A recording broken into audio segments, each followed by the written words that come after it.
Ya,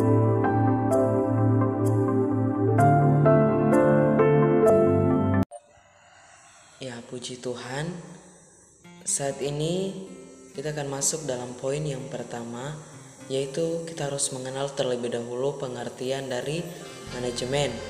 Ya, istilah manajemen pasti sudah terbiasa kita dengar, terutama apalagi bagi mereka yang bekerja di dalam suatu perusahaan.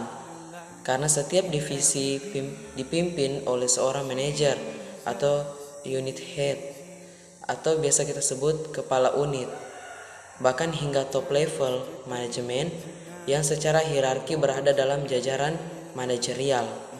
Bahkan definisi manajemen juga adalah suatu seni mengarahkan orang lain untuk mencapai tujuan utama dalam suatu organisasi melalui proses perencanaan atau planning, baik itu juga proses pengorganisasian atau organizing, juga proses mengelola atau controlling untuk sumber daya manusia dengan cara yang efektif dan efisien. Pengertian manajemen juga menurut Melayu SP Hasibuan, di situ dia mengatakan bahwa manajemen adalah ilmu dan seni yang mengatur proses pemanfaatan sumber daya manusia lainnya secara efektif dan efisien untuk mencapai suatu tujuan tertentu. Setelah kita mengetahui pengertian dari manajemen, maka terdapat juga fungsi dari manajemen. Nah, bisa kita lihat bersama di sini.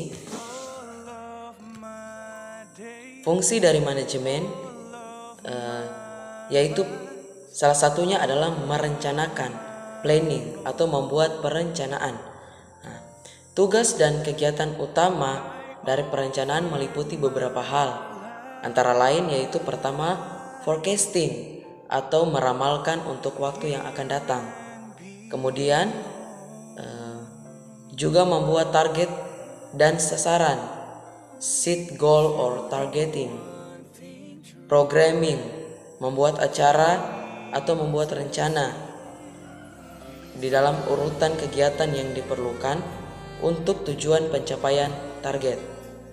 Ada juga disebut scheduling atau mengatur urutan waktu pelaksanaan yang disebut timetable. Bahkan ada juga disebut budgeting atau menyusun rencana anggaran biaya. Juga membuat standar operating procedure atau disebut biasa kita kenal dengan istilah SOP tentang pelaksanaan pekerjaan. Dan yang terakhir yaitu establishing and interpreting policies, yaitu menetapkan dan menafsir kebijakan pelaksanaan pekerjaan. Ketika kita melakukan perencanaan, di firman Tuhan atau di Alkitab pun mengatakan di dalam kitab Yakobus 4 ayat 15 bahwa jika Tuhan menghendakinya, kami akan hidup dan berbuat ini dan itu. Jadi perencanaan pun dicatat dalam Alkitab bahwa ketika manusia melakukan perencanaan, ia pasti memohon kehendak dari Tuhan. Seperti firman Tuhan kita katakan bahwa jika Tuhan menghendakinya, kami akan melakukan. Nah, kemudian terkadang semua orang melakukan perencanaan, namun tidak semua orang mampu menyusun rencana itu secara efektif. Kita pun sering mendengar ada perkataan yang berkata seperti ini: gagal merencanakan adalah merencanakan untuk gagal. Dengan demikian, perencanaan merupakan persoalan atau hal yang sangat penting. Coba kita lihat bagaimana hal ini dipandang dalam iman Kristen.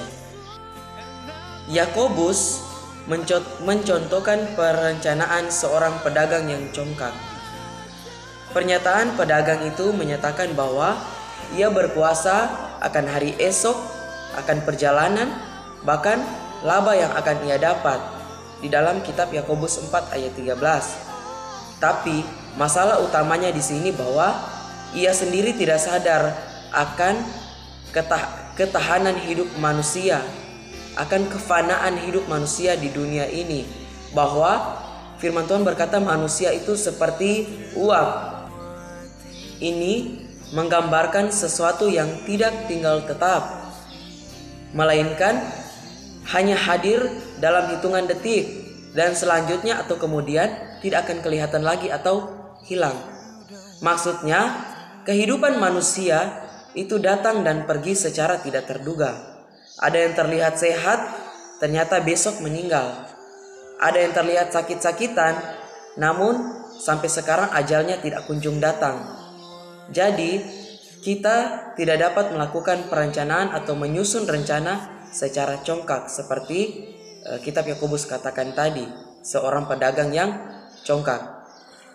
Nah, mungkin kita berpikir bahwa kemampuan dan pengalaman yang kita miliki itu akan memungkinkan kita untuk meraih kesuksesan, baik itu dalam pekerjaan, sehingga kita berpikir bahwa kita akan mengalami taraf hidup yang lebih baik. Tetapi, bagaimana sikap kita bila perencanaan kita sebenarnya gagal? Apakah kita sambil bersungut-sungut dan kita berkata kepada Tuhan, "Okelah Tuhan, jadilah kehendak-Mu." Ataukah dengan lega dan secara sadar kita akan berkata, "Jadilah kehendak-Mu." Hal ini akan menunjukkan apakah kita memperhitungkan Allah dalam perencanaan kita atau tidak. Sehingga melalui video saya saat ini, saya menyimpulkan bahwa menyusun rencana dalam iman berarti menyusun rencana dengan mengandalkan penyertaan Tuhan. Demikian video dari saya. Kiranya video ini dapat memberkati kita semua. Dan salam sehat.